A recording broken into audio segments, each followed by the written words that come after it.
turi abanyarwanda dukunda u Rwanda. Ni gahunda ya Ego Talent Rwanda igamije kuzamura impano z'urubyiruko, nk'uko dufite gahunda yo kugenda tuzenguruka amamezo duje kwigisha wifuza ko akwigishiriza umwana ubaramutse uri umubyeyi udukurikiranye ahantu hagiye hatandukanye, numva ko wamugana bitaba bigoranye kugira umwana wawe amenye kubyina. Ese tubwire nk'abantu batatu bagufashije mu buzima bwawe mu rugendo rwa buri munsi mu gutangira kubyina kwawe. Ngiye mbere na mbere ndamanza gushimira mama.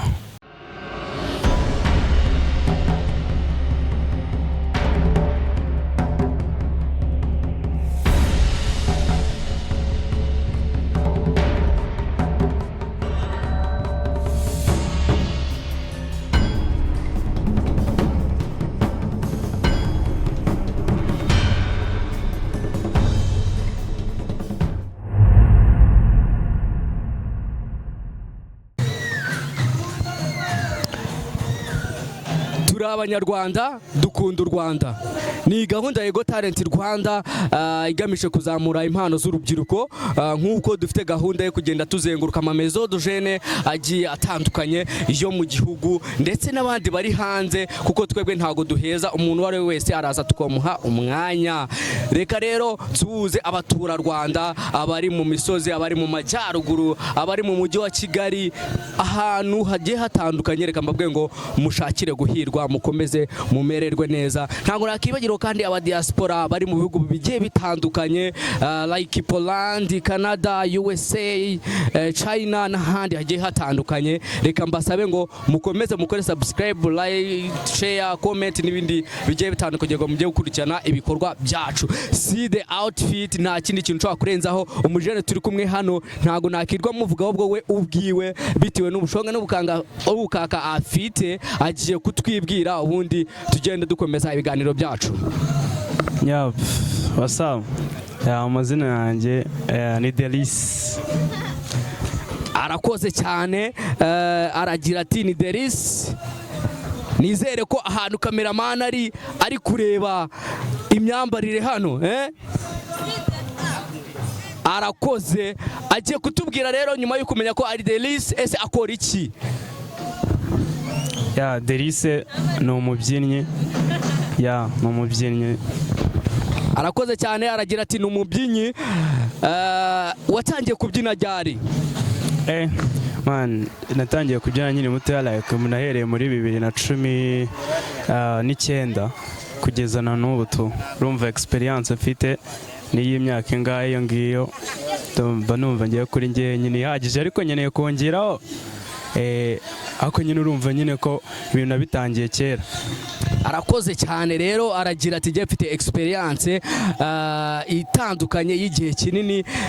Ese twinjiye muri showbiz nyarwanda kuri uno munsi wa none ku bijyanye n'ababyinnyi, ubibona gute? Ese mu buryo rwo muri promotion y'ababyinnyi wowe ni gute uyibona mu bijyanye no kugira ngo ababyinnyi bazamuke? Urebye muri iyi minsi ukuntu ibintu bimeze, ababyinnyi ubu ngubu urwego rwarazamutse, kuko zamani wasangaga cyane cyane nk'abahanzi bakora indirimbo ugasanga ibintu by'ababyinnyi wapi n'umubyinnyi wagiyemo nta gaciro nyine karenze wamuhaye. Ibaze kumva umuntu yaje kubyina muri video yawe akagakora inoti ya 2 kandi ticari buyimenyere. Ariko niba uri kureba muri gen yacu, icyo gen ni generation yacu, nta muhanzi ugikora indirimbo adakoresha ababyinnyi, kuko ubu ngo ababyinnyi ubu ngo ni imari ikomeye mu gupromoting indirimbo z'abahanzi ibana zikagera kure, kuko umuhanzi aba afite abantu bamukurikirana n'ababyinnyi afite abantu bamukurikirana. Giye mfashe indirimbo yawe nkayigaho nkayibyina nkayikirara abantu banje bakayimenya, bahita bifuza kumenya ngo nyiri indirimbo ninde bakajya kukureba. So urumva rero muri iyi minsi ababyinnyi ewana tumeze neza, uri kubona na za arena nta gitaramo kibamo ngo kibura ababyinnyi. Ahantu hose uzasanga ibirori mu bukwe usanga harimo ababyinnyi, urumva rero ko byafashe indi ntera. Reka gire ni ese mu rugendo rwawe urimo ni he stage, byibuza stage nk'eshatu wagiyeho kavuga ati byibuza urwego rwanjye rw'imibyinire hari ahantu rugeze? Stage yanjye nagiyeho still n'ubundi ni muri arena. Ikindi indi stage navuga akenshi dukunda kujya mu bintu byo kwita ingagi ari Musanze, naho ntago ntangwayo. navuga ko izo stage arizo stage nawe naragiyeho nkumva ndishima. Hari n'izindi nyinshi navuga n'izo mba ntibuka, ariko izo ngizo nizasigaye mu mutwe wanjye kuko arizo zirenze. Arakoze cyane rero nkuko mubyumvishe byanga bikunda afite experience zitandukanye mu bijyanye n'imibyinire, byumvikana ko wifuza kumugana, wifuza ko akubyinira, wifuza ko akwigisha, wifuza ko akwigishiriza umwana ubaramutse uri umubyeyi udukurikiranye ahantu hagiye hatandukanye, numva ko wamugana bitaba bigoranye kugira ngo umwana wawe amenye kubyina. Ese tubwire nk'abantu batatu bagufashije mu buzima bwawe mu rugendo rwa buri munsi mu gutangira kubyina kwawe. Ngiye mbere na mbere ndabanza gushimira mama. Mama niwe muntu wankubitaga motivation. Man yandi ngiye mfite papa yize nyine amashuri menshi, abize abantu baba barize amashuri menshi, aba yumva kwiga ari byo bintu bya danje, najya kubyina agasara ngo rikanga ibyo bintu bikimera, akamubwira ati reka umwana wasanga aricyo kintu kizamutunga. Undi muntu navuga ko yamfashije mu rugendo rwanjye ni umuntu bita urabona ba Jordan Kalas. Ba Jordan Kalas baramfashije cyane kuko narakoraga nka mu mentioninga, akambwira ati peti yangu courage, urumva biri kuza ibyo bikanera motivation uko numvaga ari umustar wa Atari, ari no kuri playing ball zanjye na posting nkabona yarayikinze nkabikunda. Undi muntu wa gatatu ni umuntu ubu ni umudirector mwita Ayomeris. Ndabizi abantu baramubona cyane, akora indirimbo nyinshi z'abastar zaba Iva Muziki. Uriya muntu nawe narakoraga, akambwira ati ahantu byagenze gutyo gutaha uzakore gutya. Mbese namufataga nka manager wanjye. Abo bantu nibo ba mbere nshimira mu rugendo rwanjye rwo kubyina kugeza amagingo ahangaha ngeze. Arakoze cyane rero, agiye atubwira abantu benshi. Ubundi umuntu nagufasha ikintu byibuza ntuzabura icyo umukora, ariko uzamushimire, bizamutera courage n'abandi bose bagiye batandukanye. Gushima n'umuco mwiza.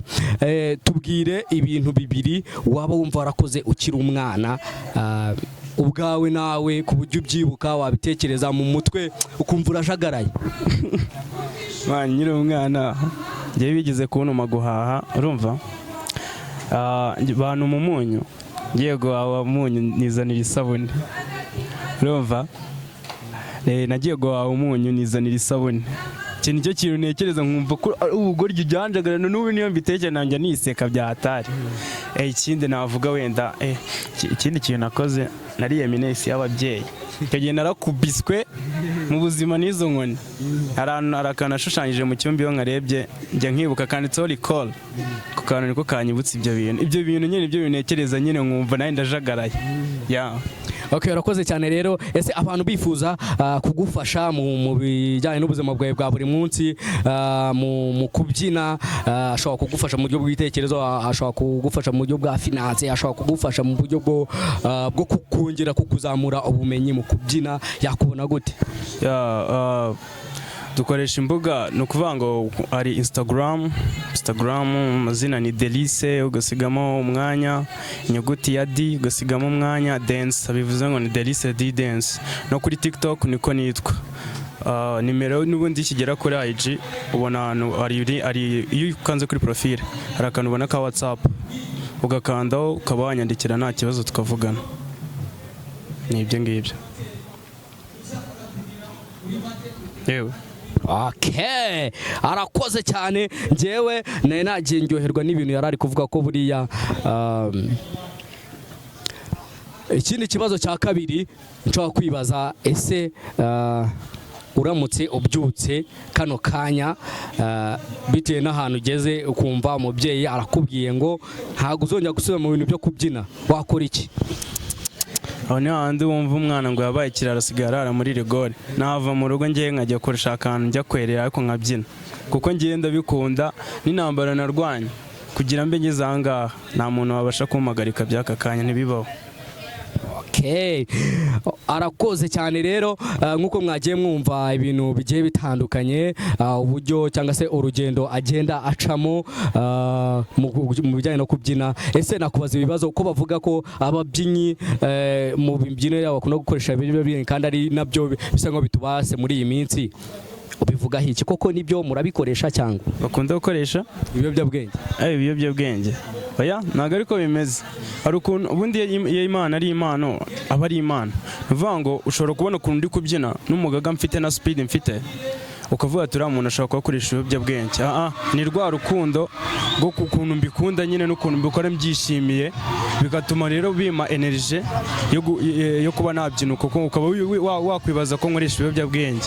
Yego hari na bamwe babikoresha, kandi ndakeka abantu bakoresha ibiyobyabwenge nta nubwo ari ababyinnyi gusa, hari n'abantu baba bicaye mu mabiro yambaye agakote yatebeje ako yava mu kazi akajya kunywa amatabi, akajya kunywa ibiyobyabwenge.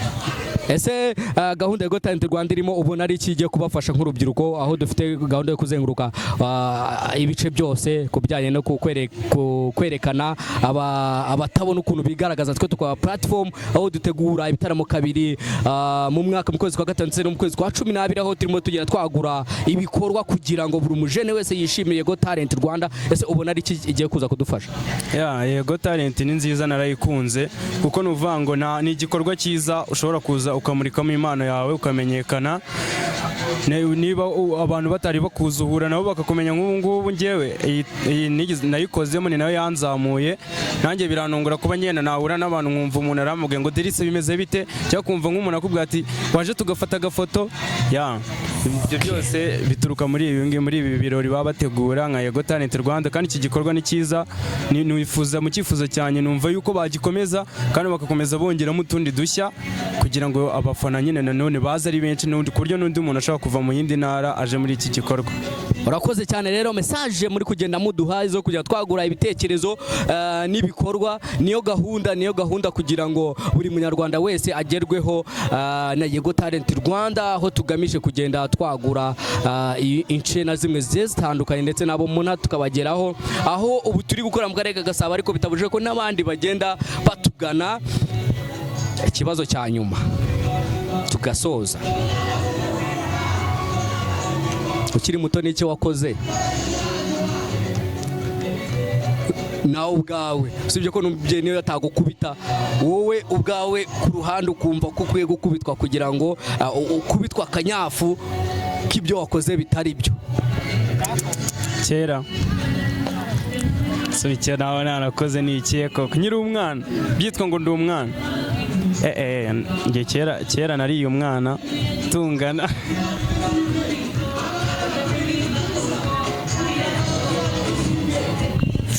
Kera nariye umwana, noneho icyo gihe umwana yaje kudusura mu rugo, noneho tubikora ubuhubu, ikarisa yisiga mu cyumba.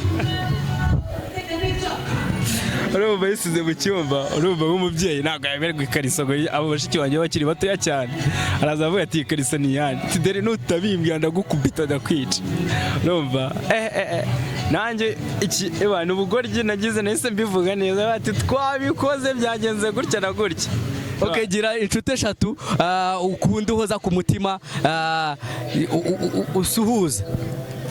Inshuti yanjye ya mbere ni umuhungu wanjye twiyiringana bita Joel, ni ya mbere. Wa kabiri amwita Kida, tuba turi kumwe n'aka kanya ari hafi ari hano. Uwa gatatu ni umusheri wanjye bita Hono. icyo nzi cyo. So mwakoze rero ku bantu mwagiye mukurikirana kino kiganiro nagiranye na Derrick, aho akora ibyiza kandi bigamije guteza impano ziwe imbere. Ni Got Talent Rwanda igamije kuzamura impano mu rubyiruko, banyarwandakazi ba diaspora bano muri mu bice bitandukanye. Ntuve hano kuri ino channel udakoze subscribe kugira ngo ujye ukomeza ukurikirane ibikorwa byacu.